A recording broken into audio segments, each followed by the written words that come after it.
Hello, Math 2318 linear algebra students. We are going to go, to be able to understand section 5.4, we need to go back and look at section 4.4, which we didn't do the first time around. It wasn't on your midterm, but it will be on your final.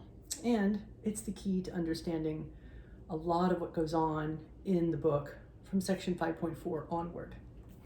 Okay, so in 4.4, they talk about coordinate systems. But really what it is a way of showing that any finite dimensional vector space.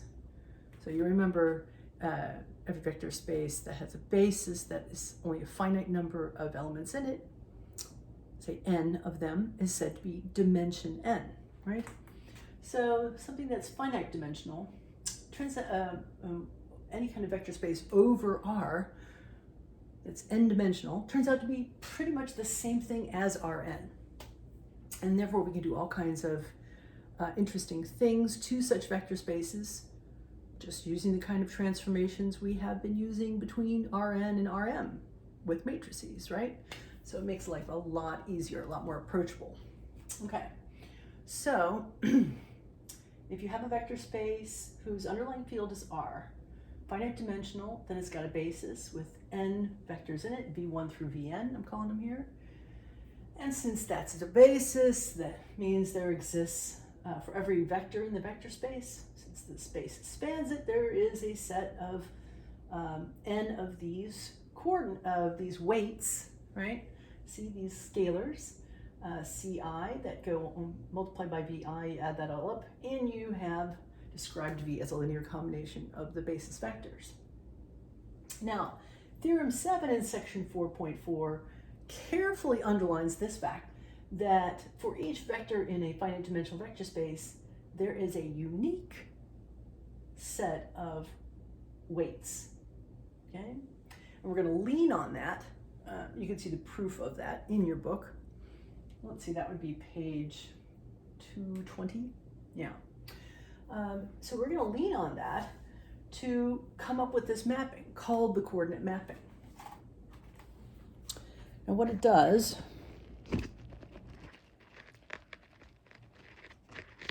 excuse the rustling, trying to get your eyes down there. Okay.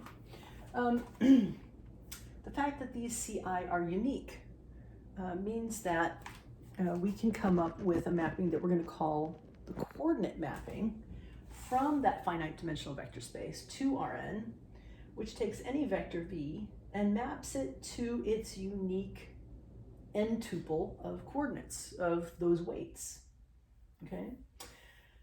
These get called the coordinates of that vector with respect to that particular basis. So you remember, now there's infinitely many different ways of coming up with a basis for a finite dimensional vector space. For each one, now we're going to have a coordinate mapping that goes from the vector space to Rn. Okay? All right. And it's a coordinate mapping always with respect to a particular basis. So let's see. Yeah, for example, let's look at this example up here for a little bit.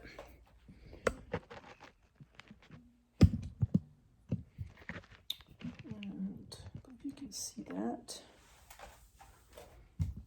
I'm just trying to move the glare out of your way. And yet keeping your eyes on the ball here. Let's see, does that work? I think that works a little bit better. Okay, you can see this? Right, okay. So let's look again at the set of all degree 2 or less polynomials with real coefficients, right? So they can be written this way, constant term plus linear term plus quadratic term. And all those coefficients belong to the set of reals. So this is a finite dimensional vector space because, as we've discussed a couple of times, it has pretty much its nicest basis. So what a basis is, everybody's favorite, easiest to use, it gets called the canonical one, most basic, right? So this is the go-to basis, 1x, x squared, right? And If you like, you can think of that basis as 3 vectors in the vector space of degree 2 at most polynomials. And therefore, since there's 3 of them in this basis, the dimension of P2 is 3. For example, P of x equal to x squared minus 1.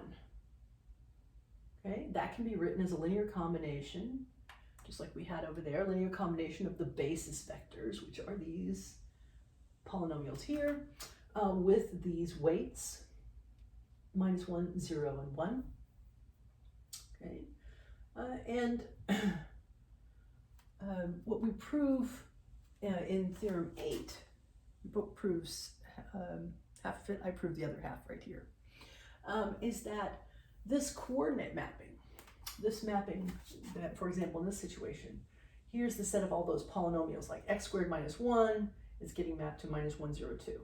3x squared plus 2x plus pi, remember the coefficients can be any real number, that gets mapped to the 3-tuple 3-2 pi in R3. Theorem 8 is going to prove that this is a linear transformation from this vector space V to that copy of Rn, and that it has 2 properties. It is injective and surjective. We went over these a little bit a long time ago. Let's be clear. First of all, there's a couple of different ways of saying the same thing. To say something is injective, that's more of like a French, Italian, Portuguese way of saying it. It's the same thing as the English one-to-one. In Latin, that's monomorphism. See the mono, one-to-one? A different property is that it would be surjective. In English, that's onto. In Latin, that's epimorphism. If something is both, which is what theorem 8 is going to prove about this coordinate mapping, then we say it is an isomorphism. We say that 2 vector spaces that have an isomorphism between them are isomorphic. So iso means same, morph, think of it as structure. So 2 vector spaces that have the same structure can be dealt with in the easiest to handle vector space, which in a lot of cases is Rn or Cn, right? Using matrices, computers, etc. So if it's an isomorphism, that means it's both epi and mono. That's also called bijective because it's both injective and surjective. Or in English, we say it's one-to-one and onto. Okay, so all those things are pertaining to this coordinate mapping. Theorem 8, section 4.4. Well, first of all, in the book, it shows you why it's linear mapping. Okay, right. Here, linear transformation. Here we're going to talk about why it's injective and surjective, and in the process, I'm reminding you of what those things mean. Right. Okay. So that it's injective. Well, to prove something is a function or morphism is injective, you start off by saying, well, suppose there are 2 elements of the domain space that get mapped to the same thing. So suppose there's 2 vectors in this finite dimensional vector space that are both getting mapped to this same n-tuple, C1 through Cn. Same coordinates. So their 2 coordinates are exactly the same. If it's an injective map, that means it has to be the case that actually those 2 vectors, v and w, have to be the same thing. Right, so injective. This is the English one-to-one. Well, if v is getting mapped to those coordinates, that means v is described as a linear combination of the basis beta vectors uniquely with the ci. Well, to say, remember that's a unique set of coordinates. That was theorem 7. But to say that w is getting mapped to the same thing is saying that these ci are its unique coordinates. Well, that implies by theorem 7 that v has to be equal to w. Okay, they're equal to the same linear combination, so they're equal. And therefore, this coordinate mapping is injective. Two images are assumed to be the same. That's going to imply the original pre-images were the same. Surjective, why is it onto? Okay, so remember, our mapping is going from any finite dimensional vector space to Rn. So to prove something is surjective or onto, you take any arbitrary vector in the codomain, and if it's an element of the and you're going to prove that there's some pre-image that maps to it, right? That's how you prove something's surjective onto epimorphic. So, so if we have any n tuple in Rn, well, that means that all these di are numbers in R, right? So that's a bunch of numbers in R, and if we let W be the linear combination of our basis vectors, the VI, from our fixed basis beta, if we slap all these numbers on as coefficients and take their sum, well, that's a linear combination of the VI. So it belongs to the span of the VI, which is certainly a subset of V. It's actually equal to V, but you just say it's a subset. Because now we have that W is an element of V. And so that implies for all the DI in Rn, all the n tuples, there exists some W whose image under the coordinate mapping will be the DI, this n tuple of DIs. Okay, so therefore the coordinate mapping is surjective. So theorem 8 says the coordinate mapping is not only linear, but it's also an isomorphism. So it's going to be very handy for us when we get into chapter 5 and beyond. Back to our example for a minute. I'll give you a little bit of gluing topics together here.